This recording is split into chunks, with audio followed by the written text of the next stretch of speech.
اعوذ باللہ من الشیطان الرجیم، بسم اللہ الرحمن الرحیم۔ شروع اللہ رب العزت کے نام سے جو بڑا مہربان رحمان الرحیم ہے۔ حضرت عبد المنعم بن ادریس رحمۃ اللہ علیہ اپنے والد سے روایت کرتے ہیں کہ حضرت سیدنا وہاب بن منبع رحمۃ اللہ علیہ نے فرمایا، بنی اسرائیل میں ایک عبادت گزار شخص تھا جو اپنے زمانے کا سب سے بڑا عبادت گزار شمار کیا جاتا تھا۔ وہ بستی سے الگ تھلگ ایک مکان میں اللہ رب العزت کی عبادت کیا کرتا تھا۔ اسی بستی میں 3 بھائی اپنی ایک جوان کنواری بہن کے ساتھ رہا کرتے تھے۔ اچانک ان کے ملک پر دشمن حملہ آور ہو گیا۔ ان تینوں بہادر نوجوانوں نے جہاد پر جانے کا عزم کر لیا، لیکن انہیں اس بات کی فکر لاحق ہوئی کہ ہم اپنی جوان بہن کس کے سپرد کر کے جائیں۔ انہوں نے بہت غور و فکر کیا، لیکن کوئی ایسا قابل اعتماد شخص نظر نہ آیا جس کے پاس وہ اپنی جوان کنواری بہن کو چھوڑ کر جاتے۔ پھر انہیں اس عابد کا خیال آیا اور وہ سب اس بات پر راضی ہو گئے کہ یہ عابد قابل اعتماد ہے، ہم اپنی بہن کو اس کی نگرانی میں چھوڑ کر چلے جاتے ہیں۔ چنانچہ وہ تینوں اس عابد کے پاس آئے اور اسے صورتحال سے آگاہ کیا۔ عابد نے صاف انکار کرتے ہوئے کہا، میں یہ ذمہ داری ہرگز قبول نہیں کروں گا۔ لیکن وہ تینوں بھائی اس کی منت سماجت کرتے رہے۔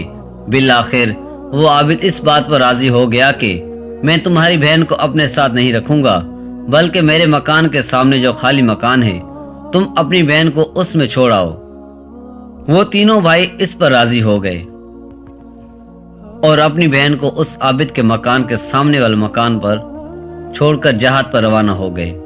وہ عابد روزانہ اپنی عبادت خانے سے نیچے اترتا اور دروازے پر کھانا رکھ دیتا، پھر اپنے عبادت خانے کا دروازہ بند کر کے اوپر اپنی عبادت خانے میں چلا جاتا، پھر لڑکی کو آواز دیتا کہ کھانا لے جاؤ۔ لڑکی وہاں سے کھانا لے کر چلی جاتی۔ اس طرح کافی عرصہ تک عابد اور اس لڑکی کا آمنا سامنا نہ ہوا۔ وقت گزرتا رہا۔ ایک مرتبہ شیطان مردود نے اس عابد کے دل میں یہ وسوسہ ڈالا کہ وہ بیچاری اکیلی لڑکی ہے، روزانہ یہاں کھانا لینے آتی ہے۔ اگر کسی دن اس پر کسی مرد کی نظر پڑ گئی اور وہ اس کے عشق میں گرفتار ہو گیا تو یہ کتنی بری بات ہے۔ کم از کم اتنا تو کر کے دن کے وقت تو اس لڑکی کے دروازے پر کھانا رکھ آیا کر تاکہ اسے باہر نہ نکلنا پڑے۔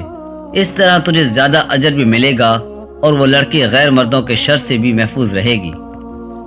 اس عابد کے دل میں یہ وسوسہ گھر کر گیا اور وہ شیطان کے جال میں پھنس گیا۔ چنانچہ وہ روزانہ دن میں لڑکی کے مکان پر جاتا اور کھانا دے کر واپس آ جاتا، لیکن اس سے گفتگو نہ کرتا۔ پھر کچھ عرصہ بعد شیطان نے اس سے ترغیب دلائی کہ تیرے لیے نیکی کمانے کا کتنا عظیم موقع ہے کہ تو کھانا اس کے گھر میں پہنچا دیا کر تاکہ اس لڑکی کو پریشانی نہ ہو، اس طرح تجھے اس کی خدمت کا ثواب زیادہ ملے گا۔ چنانچہ اس عابد نے اب گھر میں جا کر کھانا دینا شروع کر دیا۔ کچھ عرصہ اسی طرح معاملہ چلتا رہا۔ شیطان نے اسے پھر مشورہ دیا کہ دیکھ وہ لڑکی کتنے دنوں سے اکیلی اس مکان میں رہ رہی ہے، اسے تنہائی میں وحشت ہوتی ہوگی۔ اگر تو اس سے کچھ دیر بات کر لے اور اس کے پاس تھوڑی بہت دیر بیٹھ جائے تو اس کی وحشت ختم ہو جائے گی اور اس طرح تجھے بہت اجر و ثواب ملے گا۔ عابد پھر شیطان کے چکر میں پھنس گیا اور اس نے اب لڑکی کے پاس بیٹھنا اور اس سے بات چیت کرنا شروع کر دی۔ پہل تو اس طرح ہوا کہ وہ عابد اپنے عبادت خانے سے بات کرتا اور لڑکی اپنے مکان سے، پھر وہ دونوں دروازوں پر آ کر گفتگو کرنے لگے۔ پھر شیطان کے اکسانے پر وہ عابد اس لڑکی کے مکان میں جا کر اس کے پاس بیٹھتا اور باتیں کرتا۔ بالآخر شیطان نے اب اسے ورغلانا شروع کر دیا کہ دیکھ یہ لڑکی کتنی خوبصورت ہے، کیسی حسین و جمیل ہے۔ جب اس نے جوان لڑکی کی جوانی پر نظر ڈالی تو اس کے دل میں گناہ کا ارادہ ہوا۔ ایک دن اس نے لڑکی سے بہت زیادہ قربت اختیار کی اور اس کی ران پر ہاتھ رکھ پھر اس سے بوس و کنار کیا۔ بالآخر اس بدبخت عابد نے شیطان کے بہکاوے میں آ کر اس لڑکی سے زنا کیا، جس کے نتیجے میں لڑکی حاملہ ہو گئی اور اس حمل سے ایک بچہ پیدا ہوا۔ پھر شیطان مردود نے اس عابد کے پاس آ کر کہا، دیکھ تیری حرکت کی وجہ سے یہ سب کچھ ہوا ہے، تیرا کیا خیال ہے کہ جب اس لڑکی کے بھائی آئیں گے اور وہ اپنی بہن کو اس حالت میں دیکھیں گے تو تجھے کتنی رسوائی ہوگی اور وہ تیرے ساتھ کیا معاملہ کریں گے؟ تیری بہتری اسی میں ہے کہ تو اس بچے کو مار ڈال تاکہ انہیں اس واقعہ کی خبر ہی نہ ہو اور تو رسوائی سے بچ جائے۔ چنانچہ اس بدبخت نے بچے کو ذبح کر ڈالا اور ایک جگہ دفن کر دیا۔ اب وہ مطمئن ہو گیا کہ لڑکی اپنی رسوائی کے خوف سے اپنے بھائیوں کو اس واقعے کی خبر نہ دے گی، لیکن شیطان دوبارہ اس عابد کے پاس آیا اور کہا، اے جاہل انسان، کیا تو نے یہ گمان کر لیا ہے کہ یہ لڑکی اپنے بھائیوں کو کچھ نہیں بتائے گی؟ یہ تیری بھول ہے، یہ ضرور تیری حرکتوں کے بارے میں اپنے بھائیوں کو آگاہ کرے گی اور تجھے ذلت اور رسوائی کا سامنا کرنا پڑے گا۔ تیری بہتری اسی میں ہے کہ تو اس لڑکی کو بھی قتل کر کے دفن کر دے تاکہ معاملہ ہی ختم ہو جائے۔ عابد نے شیطان کے مشورہ پر عمل کیا اور لڑکی کو قتل کر کے اس سے بھی بچے کے ساتھ ہی دفن کر دیا اور عابد دوبارہ مصروف عبادت ہو گیا۔ وقت گزرتا رہا۔ جب اس لڑکی کے بھائی جہاد سے واپس آئے تو انہوں نے اس مکان میں اپنی بہن کو نہ پا کر عابد سے پوچھا تو اس نے بڑے مغموم انداز میں روتے ہوئے جواب دیا، تمہارے جانے کے بعد تمہاری بہن کا انتقال ہو گیا اور یہ اس کی قبر ہے، وہ بہت نیک لڑکی تھی۔ اتنا کہنے کے بعد وہ عابد رونے لگا اور اس کے بھائی بھی قبر کے پاس رونے لگے۔ کافی دن وہ اسی مکان میں اپنی بہن کی قبر کے پاس رہے، پھر اپنے گھروں کو لوٹ گئے اور انہیں اس عابد کی باتوں پر یقین آ گیا۔ ایک دن جب وہ تینوں بھائی اپنے اپنے بستروں پر آرام کے لیے لیٹے اور ان کی آنکھ لگ گئی تو شیطان ان تینوں کے خواب میں آیا اور سب سے بڑے بھائی سے سوال کیا، تمہاری بہن کہاں ہے؟ اس نے کہا، وہ تو مر چکی ہے اور فلاں جگہ اس کی قبر ہے۔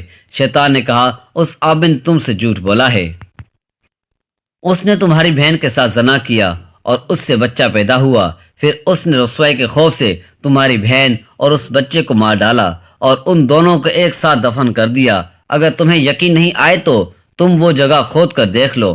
اس طرح اس نے تینوں بھائیوں کو خواب میں آ کر ان کی بہن کے متعلق بتایا۔ جب صبح سب کی آنکھ کھلی تو سب حیران ہو کر ایک دوسرے سے کہنے لگے، رات تو ہم نے عجیب و غریب خواب دیکھا ہے۔ پھر سب نے اپنا اپنا خواب بیان کیا۔ بڑا بھائی کہنے لگا، یہ محض ایک جھوٹا خواب ہے، اس کی کوئی حقیقت نہیں، لہذا اسے ذہن سے نکال دو۔ چھوٹے بھائی نے کہا، میں اس کی ضرور تحقیق کروں گا اور ضرور اس جگہ کو کھود کر دیکھوں گا۔ چنانچہ وہ تینوں بھائی اسی مکان میں پہنچے اور جب اس جگہ کو کھودا جس کی شیطان نے نشاندہی کی تھی تو وہ یہ دیکھ کر حیران رہ گئے کہ وہاں ان کی بہن اور ایک بچہ ذبح شدہ حالت میں موجود ہے۔ چنانچہ وہ اس بدبخت عابد کے پاس پہنچے اور اس سے پوچھا، سچ سچ بتاؤ، تو نے ہماری بہن کے ساتھ کیا کیا ہے؟ عابد نے جب ان کا غصہ دیکھا تو اپنے گناہ کا اعتراف کر لیا اور سب کچھ بتا دیا۔ چنانچہ وہ تینوں بھائی اسے پکڑ کر بادشاہ کے دربار میں لے گئے۔ بادشاہ نے ساری بات سن کر اسے پھانسی کا حکم دے دیا۔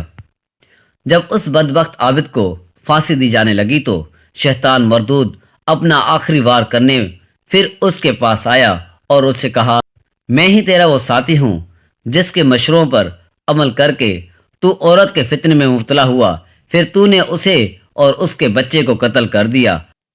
ہاں، اگر آج تو میری بات مان لے گا تو میں تجھے پھانسی سے رہائی دلوا دوں گا۔ اب تو مجھ سے کیا چاہتا ہے؟ شیطان بولا، تو اللہ عز و جل کی وحدانیت کا انکار کر دے اور کافر ہو جا۔ اگر تو ایسا کرے گا تو میں تجھے آزاد کروا دوں گا۔ یہ سن کر کچھ دیر تو عابد سوچتا رہا، لیکن پھر دنیاوی عذاب سے بچنے کی خاطر اس نے اپنی زبان سے کفریہ کلمات بکے اور اللہ عز و جل کی وحدانیت کا منکر ہو گیا۔ جب شیطان ملعون نے اس بدبخت عابد کا ایمان بھی برباد کر دیا تو اسے حالت کفر میں پھانسی دے دی گئی اور وہ فوراً اپنے ساتھیوں سمیت وہاں سے غائب ہو گیا۔ شیطان کی شیطانیت کے بارے میں قرآن کریم بیان فرماتا ہے۔ ترجمہ کنز الایمان۔ شیطان کی کہاوت، جب اس نے آدمی سے کہا کفر کر پھر جب اس نے کفر کر لیا بولا میں تجھ سے الگ ہوں، میں اللہ سے ڈرتا ہوں جو سارے جہان کا رب ہے۔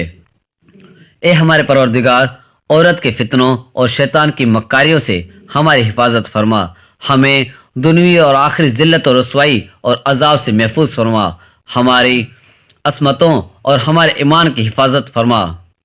اے اللہ، ہم تیرے ہی عطا سے مسلمان ہیں، تجھے تیرے پیارے حبیب صلی اللہ علیہ وآلہ وسلم کا واسطہ ہمارا خاتمہ بالخیر فرما۔ میرے پیارے دوستوں، اگر یہ ویڈیو آپ کو پسند آئی ہو تو اس کو لائک کریں اور اپنے دوستوں کے ساتھ ضرور شیئر کریں، اور اگر آپ ہمارے چینل پر نئے ہیں تو اس کو سبسکرائب کریں اور بیل آئیکن پر کلک کریں، جس سے ہمارے آنے والی تمام نئی ویڈیوز آپ کی نوٹیفیکیشن میں آ جائیں گی۔